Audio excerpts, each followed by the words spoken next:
Bon week-end à tous et bienvenue à cette édition rétrospective sur BSC TV. L'actualité de cette semaine a été marquée par la première réunion officielle après la restructuration de l'aile Félix Tshisekedi du jeudi 9 mars, consécutive à la désignation de Félix Tshisekedi à la tête du RASOP et de Pierre Lumbi à la présidence du comité de sages de cette plateforme. Objectif, exhorter toutes les parties prenantes de l'accord du 31 décembre à œuvrer pour sa mise en œuvre intégrale et rapide. Tous les membres de plateforme que compose le rassemblement ont répondu présent, à l'exception de Lengonkoyi et les siens. RDC 50-50 à l'horizon 2030, investir dans le travail décent et le plein emploi pour les femmes dans un climat de paix et d'équité, voilà les thèmes nationaux de la 40e célébration de la Journée internationale de la femme célébrée le 8 mars dernier. Une occasion pour les femmes venues de différents coins de se retrouver au Chaco Club de Kinshasa en vue de booster la femme dans son travail, une façon pour elle d'atteindre l'émergence. Une célébration qui permettra à chacune d'évoluer dans son domaine avec droiture et ce, dans la compétitivité. Et enfin, en sport, Florent Ibenge ne renouvellera pas son contrat actuel comme sélectionneur principal des Léopards de la RDC après 2018. Il ne dirigera non plus le Vita Club de Kinshasa. Il l'a annoncé à Dakar, au Sénégal, à la radio BBC. Florent Ibenge ne dit pas ouvertement quand il va se séparer d'avec les Léopards, mais il renouvelle son objectif de qualifier la RDC pour la Coupe du Monde Russie 2018. Lancement officiel des activités du mois de mars dans la commune de Maluku, mois consacré à la femme en République démocratique du Congo. La ministre du Genre, Enfants et Famille, Marie-Louise Mwange, a choisi cette commune pour sensibiliser les femmes paysannes des communes de Maluku et de Lantsele sur le thème national, à savoir Ensemble pour la parité 50-50 à l'horizon 2030, investissons dans un travail décent des femmes dans un climat de paix et d'équité. Les femmes de plusieurs structures, mais aussi politiques, ont répondu présentes à cette manifestation. La ministre du Genre a invité les femmes à s'approprier ce thème et les a invitées à s'enrôler massivement dès que la CENI débutera les opérations d'enrôlement à Kinshasa en vue de prochaines élections. Nous sommes au mois de mars et on a voulu assez qu'on commence les activités de ce mois par la commune de Maluku. Pourquoi cela? Puisque nous nous sommes dit que la commune de Maluku est parmi la plus grande de la ville de Kinshasa et que les femmes qui font le travail ici à Maluku constituent plus de la moitié de la population. Nous nous sommes dit que c'était leur rendre justice pour que nous puissions fêter, lancer les activités du mois de mars dans cette commune. À cette occasion, la présidente des femmes paysannes de la Tchangou, Chimène Mampo, a présenté leur désidérata à la ministre. Nous vous prions de trouver, à travers ces petits mots, l'expression de notre profonde reconnaissance. Car, grâce à vous, la femme de Maluku est honorée aujourd'hui et a fait entendre sa voix. La femme de Maluku est travailleuse. Elle n'est pas quémandeuse d'emploi, mais plutôt créatrice d'emploi. Nous saisissons cette heureuse opportunité pour vous soumettre quelques-unes de nos préoccupations, notamment la création d'une coopérative agricole, l'appui nécessaire des partenaires ainsi que l'encadrement de femmes paysannes par l'organisation des différentes formations, pour ne citer que celle-là. Papi Epiana, bourgmestre de Maluku, a remercié à cette occasion la ministre du Genre d'avoir choisi sa municipalité pour ce lancement officiel des activités du mois de mars. De son côté, le représentant du FAO a encouragé ces femmes créatrices d'emplois à continuer dans cette logique. Il les a remis par la ministre du Genre les intrants agricoles. Une enveloppe consistante et des pagnes ont été remis à toutes ces structures des femmes par la ministre du Genre, Enfants et Famille, Louise Mwange.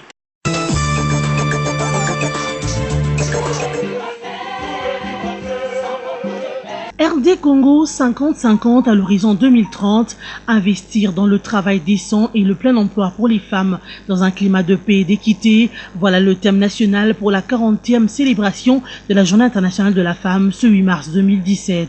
À cette occasion, les femmes se sont retrouvées pour célébrer cette journée au Chaco Club de Kinshasa. Différentes allocutions ont été prononcées pour booster la femme dans son travail afin d'atteindre son émergence. L'exécutif provincial, par sa ministre du Genre, Thérèse Olinga, estime que ce thème cadre avec la femme quinoise qui veut la paix, la tranquillité et la liberté pour son épanouissement. À son tour, l'ONU Femmes a plaidé pour que les filles comme les garçons aient droit à une éducation gratuite au cycle primaire afin de bâtir un avenir meilleur, mais aussi pour permettre aux filles d'avoir plusieurs possibilités d'emploi bien rémunérées. Pour la présidente de la jeunesse panafricaine Francine Mouyumba, la question du développement de la femme en RDC, en Afrique même dans le monde, dépend de l'intégration de la femme elle-même comme moteur de changement. Elle demande aux femmes de s'imposer pour aussi un changement de mentalité. Cependant, le chef de la MONUSCO, Maman Tilikou, a déploré les conditions précaires des femmes tout en dénonçant les inégalités dont elles sont victimes. Pour lui, d'ici à 2030, tout doit être mis en place pour une éducation gratuite, les soins de santé de qualité, mais aussi et surtout passer de l'ambition à l'action, car la femme est de plus en plus au cœur du développement. La ministre du Genre, Enfants et Familles, Louise Mwangué, a appelé les femmes à la prise de conscience de la lutte qu'elles mènent depuis. La RDC a besoin des femmes compétitives et qui émergent. Nous disons que c'est un processus qui doit en principe commencer à partir de maintenant. Il nous reste 13 ans et la RDC est assez avancée puisque nous avons un arsenal juridique très riche. Ce qui nous reste, c'est l'applicabilité et la sensibilisation. Nous allons faire des stratégies pour qu'on puisse sensibiliser la femme, la stimuler pour qu'ensemble, qu'elle comprenne ce qu'elle est en train de suivre, pour qu'après nous puissions évaluer, même si on doit arriver à 50-50, mais je crois qu'avec la majorité de la population constituée de femmes, on peut atteindre même au-delà de 50%. Une touche particulière dans cette célébration du 8 mars 2017, les femmes ont été édifiées par une servante de Dieu, Germaine Ilunga Sakombi. Dans son exhortation, elle a apporté un message d'encouragement à la femme bénie de Dieu depuis la création pour veiller sur sa famille. Chacune devra évoluer dans son domaine avec droiture, suivant les 4 dimensions à l'exemple de Déborah dans la Bible. La femme est épouse, mère, prophétesse, mais aussi productive.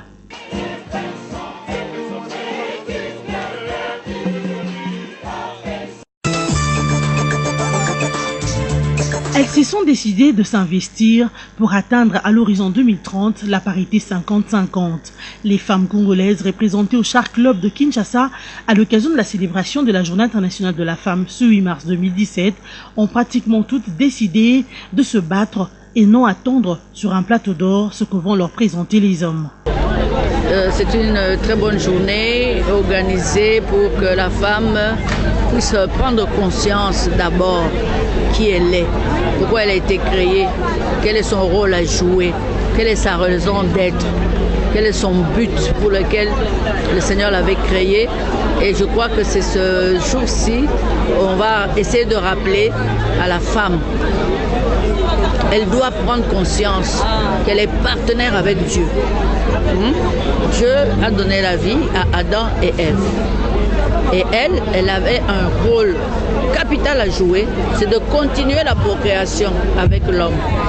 Et quand Dieu a donné la vie, il a préservé sa vie. Elle aussi, elle a une qualité de Dieu, donner la vie, la préserver, l'éduquer, la garder et la donner comme produit fini à la société. Je pense que la femme congolaise doit comprendre une chose. Les hommes ne nous feront pas des cadeaux. Il faudra que la femme puisse s'impliquer. Il faut qu'elle puisse se battre, affirmer ses compétences. On suppose qu'il y a beaucoup de femmes qui sont compétentes. Et où sont toutes ces femmes-là? Elles sont restées enfermées, peut-être parce qu'elles ont peur ou bien de par nos coutumes et nos mœurs. Mais je lance un appel auprès de toutes les femmes leaders d'aller vers la base, de mobiliser, de sensibiliser les femmes pour qu'elles puissent se réveiller, pour qu'elles puissent s'approprier de l'article 14 de notre Constitution, qu'elles puissent s'affirmer dans l'expertise qu'elles ont dans tel ou tel domaine. J'espère bien que nous allons y arriver et que c'est un processus. Si vous voyez de là où nous venons, là où nous sommes aujourd'hui, je pense que les femmes de la RDC ont franchi un grand pas. Aujourd'hui, comme vous êtes en train de balayer les images, on trouve des femmes généraux, on trouve des femmes professeurs, on trouve des femmes docteurs, on trouve les femmes qui se démarquent dans plusieurs domaines. Donc je suis confiante qu'à l'horizon 2030, que nous pouvons y arriver. Nous avons un chef de l'État qui a prôné la parité depuis la Constitution actuelle, qui a promulgué des lois sur la parité. Et nous pensons qu'intégrer davantage les femmes dans les prismes de décision, mais surtout dans le monde de l'emploi, c'est booster le développement de la RDC. Pour lier l'utile à l'agréable, l'artiste musicienne Tchala Moana et autres jeunes artistes ont agrémenté ces instants.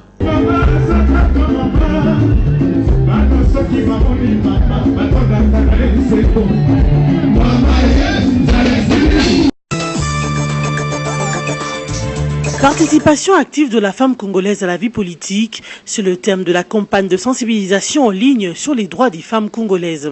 Cette campagne qui s'inscrit dans le cadre du projet Women's Voice for Peaceful Democratic Dialogue a été lancée ce 8 mars 2017 par 3 structures qui militent pour l'émergence des femmes. Il s'agit de l'Union congolaise des femmes des médias UCOFEM, du cadre de concertation de la femme congolaise CAFCO et de la Ligue des femmes pour les élections, l'IFC. Durant 3 mois, ces 3 structures auront à sensibiliser à travers les médias sociaux les filles et les femmes congolaises sur leurs droits en les faisant participer au débat démocratique, ont soutenu les présidentes de l'IFC et du CAFCO. La campagne qui va nous permettre d'accroître la participation politique des femmes, à les faire participer dans des débats, à utiliser l'outil des réseaux sociaux, l'outil électronique, la nouvelle technologie d'information et de communication pour capitaliser ces mécanismes-là à nous atteindre notre objectif d'accroître la participation politique des femmes. La province est ciblée ensemble avec les partenaires. Il y a le Kasaï, le Katanga et une partie de Bandundu. Et ça, c'est une première étape et nous allons continuer dans notre province. Et Kinshasa aussi, c'est un projet qui va jusque dans 2 ans. C'est un projet de 2 ans. CAFCO travaille beaucoup dans la participation politique des femmes. Il fallait avoir cet outil-là en ligne maintenant pour ceux qui ne vivent pas avec nous ici sur place, pour pouvoir diffuser les différentes activités de CAFCO et de permettre aux femmes de mener des discussions. On a souvent l'habitude de dire que les femmes n'aiment pas tellement le média. Ça pourra leur permettre de s'exprimer et d'avoir le point de vue des autres femmes à travers ces sites. Des messages forts seront postés sur les pages et comptes Facebook et Twitter de l'UCOFEM, de CAFCO et de la LIFC. Aussi sur les sites web www.voixdesfemmes.net, un site consacré aux droits des femmes en vue d'atteindre un large public en soutenant leurs actions, a martelé Anna Maïmona, coordinatrice nationale de l'UCOFEM. Notre campagne va s'appuyer sur des supports. Le premier support, c'est des affiches. Nous avons élaboré des affiches avec des messages clés sur les cibles que nous avons retenues, c'est-à-dire les femmes jeunes, mais aussi d'autres femmes qui ne sont plus jeunes, mais qui sont engagées et qui veulent s'engager en politique. À côté des affiches, nous avons des spots audio et vidéo que nous allons poster sur les médias sociaux et également sur les sites qui a été créé sur les questions de droits des femmes. Et aussi, les gens vont réagir, envoyer leurs commentaires. Cette campagne de sensibilisation des femmes organisée par le CAFCO, l'IFC et l'UCOFEM bénéficie de l'appui des partenaires que sont Internews et l'USAID. La dépouille mortelle d'Etienne Tshisekedi ne sera plus rapatriée le samedi 11 mars à Kinshasa. Pour l'abbé Gérard Moulumba, frère cadet du Sphinx de Limete, cette décision se justifie par les refus catégoriques de la famille politique sur le lieu d'enterrement proposé par les autorités provinciales de Kinshasa. Par conséquent, les travaux entamés sur le site du cimetière de la Gombe doivent être stoppés, quand bien même la construction d'un mausolée avait commencé la semaine dernière. Pendant ce temps, le rassemblement est au bord de l'explosion, déjà avec 3 ailes. La première qui compte Félix Tshisekedi comme président du rassemblement et Pierre Lumbi du G7, président du Conseil des sages. La deuxième aile qui a choisi Joseph Olengankoy au Conseil des sages et enfin la troisième aile du rassemblement qui a désigné Patrick Mayombe, membre du gouvernement Badibanga, à la tête du comité des sages. Visiblement, c'est la tête de Pierre Lumbi qui dérange au sommet du Conseil des sages de cette plateforme. Surtout que ce dernier doit remplacer, selon l'accord, Etienne Tshisekedi au Conseil national de suivi de l'accord. Déjà ce lundi, le rassemblement, l'aile Olengankoy a échangé avec les évêques de la SENCO sur la réunion qui a porté Joseph Olengankoy à la tête du Conseil des sages. Au regard de cette implosion au sein du rassemblement des forces politiques et sociales acquises au changement, difficile d'espérer la signature des arrangements particuliers d'aussitôt. Visiblement, les acteurs politiques de l'opposition s'intéressent maintenant au poste qu'à l'essentiel, qui est donc l'organisation des élections en décembre 2017, selon l'accord de la Saint-Sylvestre. Nous ne sommes pas membres du rassemblement. Qu'on nomme Pierre Lumbi comme président du Conseil des sages du rassemblement, cela ne nous concerne pas. Seulement, nous sommes surpris par la désignation de ce dernier à ce poste qui le portera à la tête du Conseil national du suivi de l'accord, a dit Fidel Babala, secrétaire général du MLC à Top Congo FM. Le secrétaire général du MLC dit ainsi refuser de voir le président du Conseil des sages, désigné par l'aile Félix Tshisekedi du Rassemblement, devenir le président du Conseil national de suivi de l'accord. Selon Fidel Babala, Pierre Lumbi a toujours fait partie du cercle restreint du Conseil de stratégie du pouvoir en place, où il a été conseiller spécial du président de la République, et aujourd'hui, il ne peut pas diriger le Conseil national de suivi de l'accord.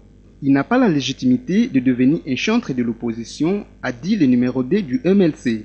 En revanche, Christophe Lutundula, vice-président du G7, s'insurge contre les propos de Fidel Babala, qui n'approuve pas la désignation de Pierre Lumbi comme président du Conseil des sages du Rassemblement. Christophe Lutundula considère ces propos comme étant des attaques personnelles et signes de faiblesse. Il a ainsi considéré que Fidel Babala a peur de Pierre Lumbi à la tête du Rassemblement. Seul le rassemblement dirigé par Félix Tshisekedi sera l'interlocuteur de la conférence épiscopale nationale du Congo, SENCO, a ainsi tranché cette structure catholique le dimanche 5 mars 2017. Dans une interview accordée à la Radio France Internationale RFI, Monseigneur Fridolin Ambongo, vice-président de la SENCO, a déclaré que sa structure va traiter avec Félix Tshisekedi en qualité de président du rassemblement. Les prélats catholiques a précisé que selon le principe qui régit la mission de la SENCO, il n'est pas habilité à régler des problèmes internes aux plateformes politiques, mais qu'elle peut intervenir à titre de conseil si cela lui est demandé.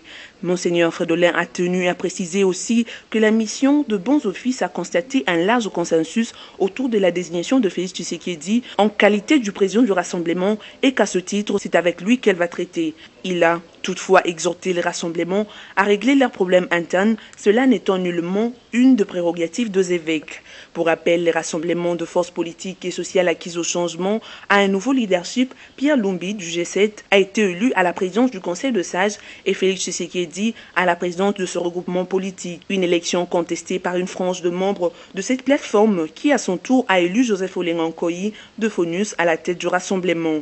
Les deux partis s'éjettent leur régularité avec laquelle ces deux élections ont été réalisées. Le rassemblement exhorte toutes les parties prenantes signataires de l'accord du 31 décembre 2016 à œuvrer pour la mise en œuvre intégrale et rapide. C'est la grande recommandation faite par les animateurs du rassemblement, Félix Tshisekedi et Pierre Lumbi. C'est consécutivement à la restructuration de ces organes et à la désignation de leurs animateurs qui se sont réunis le jeudi 9 mars sous la présence de Félix Tshisekedi, président du rassemblement, en la résidence du fait Etienne Tshisekedi. Au cours de cette réunion, les composantes ont procédé à la présentation officielle et solennelle de Félix Tshisekedi et Pierre Lumbi, respectivement président du rassemblement et président du conseil de sages du rassemblement. Ils ont également ouvert le processus de désignation par consensus des autres animateurs au poste actuellement vacant dans les organes du rassemblement. Ils ont aussi souligné que l'accord du centre interdiocésain est actuellement l'unique source de légitimité de dirigeants dans toutes les institutions politiques de la RDC. C'est pourquoi ils exhortent toutes les parties prenantes à œuvrer pour la mise en œuvre intégrale et rapide de l'accord du 31 décembre du centre interdiocésain. Cependant, le RASOP encourage la SENCO à poursuivre sans désemparer sa mission de bons offices. Félix Tshisekedi a également appelé tous les Congolais à ne pas perdre l'espoir et à redoubler de vigilance. À cette réunion, presque tous les membres de plateforme que compose le rassemblement ont répondu présents, à l'exception de Lengankoy et le sien. Le gouvernement congolais n'est pas concerné par le report annoncé de la date du rapatriement de la dépouille mortelle d'Etienne Tshisekedi par sa famille biologique. Ce qu'a fait savoir son porte-parole Lambert Mendo Malanga dans une interview lui accordée par le site d'information actualité.cd le lundi 6 mars 2017. D'après le ministre Mende, il est regrettable qu'après avoir mis les moyens nécessaires pour les obsèques d'un ancien premier ministre, qu'on en arrive à cette situation.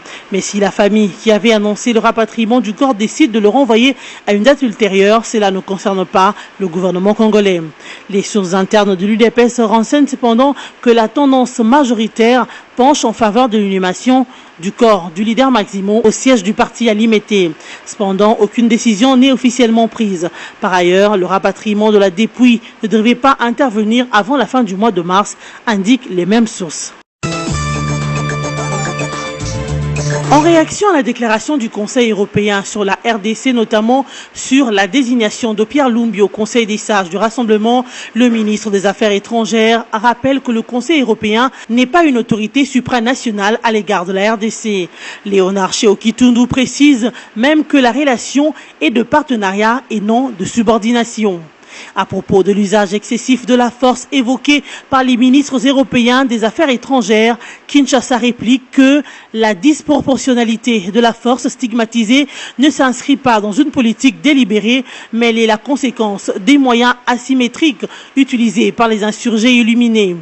Le chef de la diplomatie congolaise relève aussi que la situation des libertés fondamentales ne s'inscrit pas dans une politique délibérée des violences de droits de l'homme. Celle-ci relève des responsabilités individuelles qui ne sauraient en aucun cas rester impunies.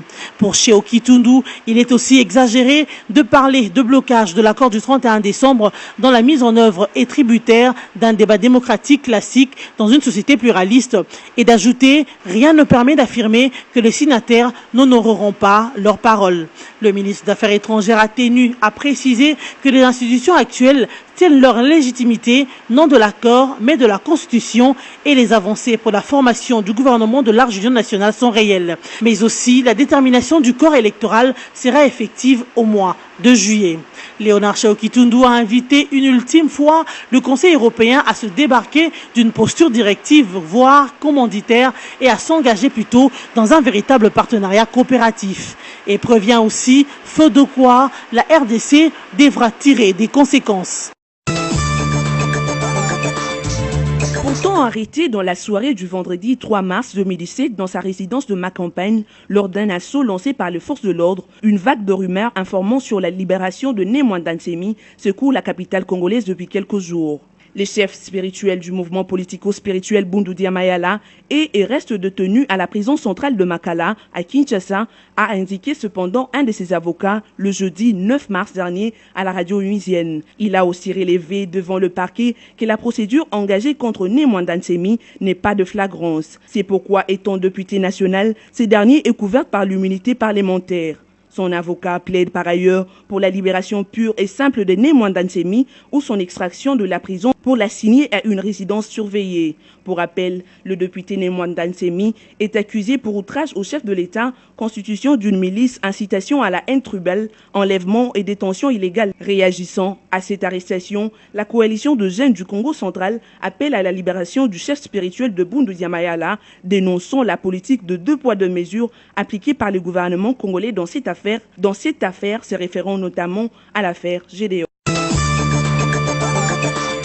Sauf changement de dernière minute, les prix du carburant va augmenter de 35 francs congolais sur toute l'étendue du pays. C'est ce qu'a annoncé Zumeko. Le gouvernement, à travers le ministère de l'économie, avait actualisé la structure de prix de l'arrêté du 23 février 2017, fixant les prix de vente du carburant.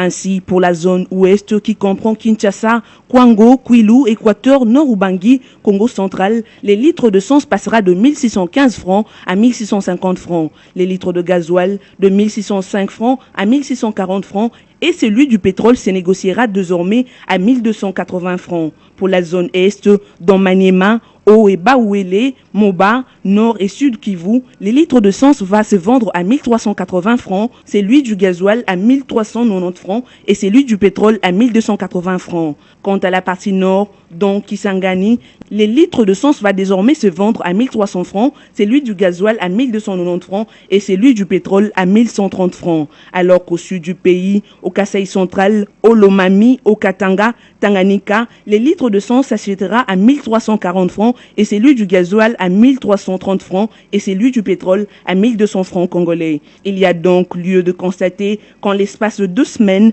le carburant a augmenté à 2 reprises. D'abord de 75 francs le 23 février, ensuite de 35 francs le 10 mars 2017. Ce qui porte l'augmentation globale à 110 francs congolais. Par ailleurs, cette augmentation confirme la détermination des pétroliers distributeurs à trouver l'équilibre de leur affaire si seulement la hausse atteignait le 300 francs, d'autant plus qu'ils travaillent jusque-là à la perte.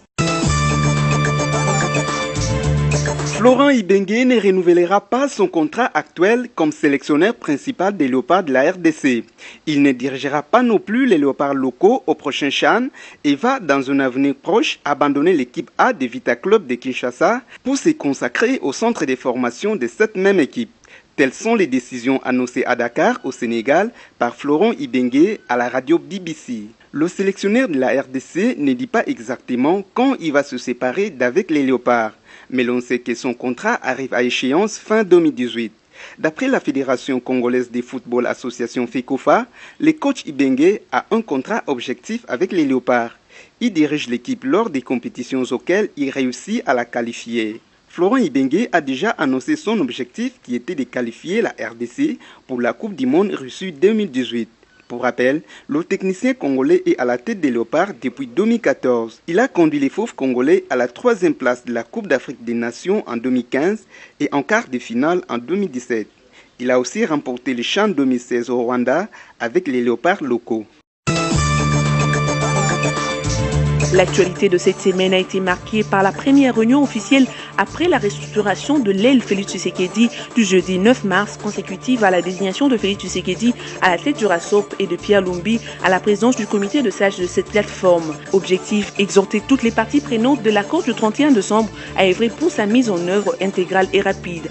Tous les membres de plateforme que compose le rassemblement ont répondu présent, à l'exception d'Olengankoyi et les siens. RDC 50-50 à l'horizon 2030, investir dans le travail décent et le plein emploi pour les femmes dans un climat de paix et d'équité. Voilà les thèmes nationaux de la 40e célébration de la Journée internationale de la femme, célébrée le 8 mars dernier. Une occasion pour les femmes venues de différents coins de se retrouver au Sacre Club de Kinshasa en vue de booster la femme dans son travail, une façon pour elle d'atteindre l'émergence. Une célébration qui permettra à chacune d'évoluer dans son domaine avec droiture et ce, dans la compétitivité. Et enfin, en sport, Florent Ibenge ne renouvellera pas son contrat actuel comme sélectionneur principal des Léopards de la RDC après 2018. Il ne dirigera non plus le Vita Club de Kinshasa. Il l'a annoncé à Dakar, au Sénégal, à la radio BBC. Florent Ibenge ne dit pas ouvertement quand il va se séparer d'avec les Léopards, mais il renouvelle son objectif de qualifier la RDC pour la Coupe du Monde Russie 2018. C'en est fini pour cette session rétrospective. Merci de l'avoir suivi et bon week-end chez vous.